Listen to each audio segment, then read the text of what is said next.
This is a review of Python Unit 1, Section 1.6, the input command.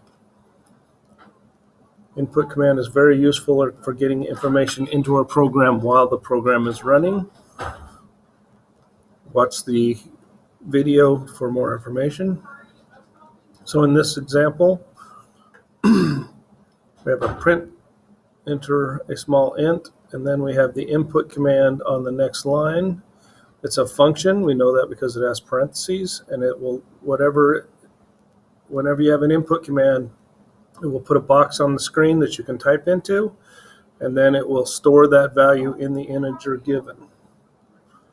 So we're going to output that. So we're going to run it.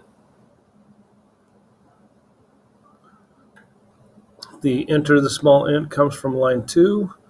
The box comes from the input command on line 3.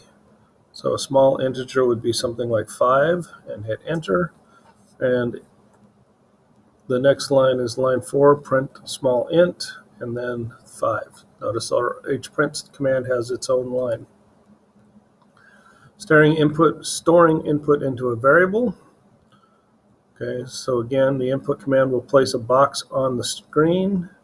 Now this time we don't have a prompt, so we're just going to get a box, which can make it confusing on what is actually supposed to get input. Now we're reading the instructions, but if we didn't see the instructions or the code, we wouldn't know.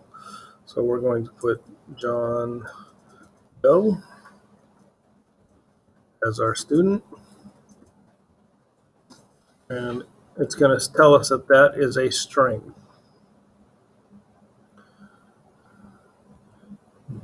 Input always returns a string, no matter if you put in numbers, whatever. It's always going to be of type string, and we're going to deal with how to convert that to an integer for math in a later module.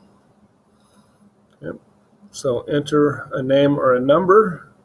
So in this case it says a name, so I'm going to do Jane Doe this time, and that's still going to be a string. Now this time I'm going to put a number in, such as 100, and again, input always returns a string. I tried to run it twice instead of hitting enter, so that's why I got an error. So we're going to do 100 and enter. And again, so the rule is input always returns a string. Now in this case, we put our prompt in a print statement before the input statement, but the input command actually has a parameter that you can place between the parentheses that will be the prompt. The prompt is nothing more than a question that we're asking the person typing to let them know what goes in the box.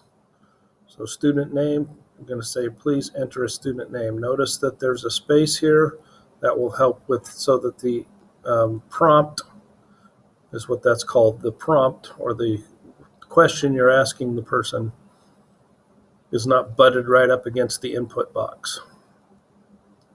Okay, so we're going to run that. Enter a student name.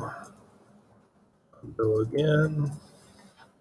And we're going to concatenate the word hi plus the variable. So we're going to say hi John Doe. Prompting the user for input. So in this case, it's going to say enter the city name. Get the user input for the city and store it in a variable called city. Print the city name. So I'm going to put in Yakima. And it's just going to output Yakima.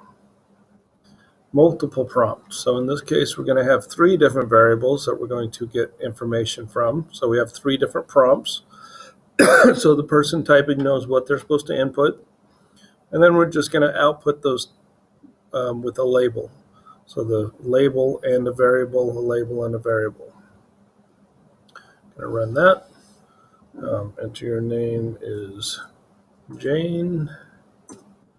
And I'm 22. And I do want to be on the mailing list, so I'm going to hit yes. If we look at the output, we get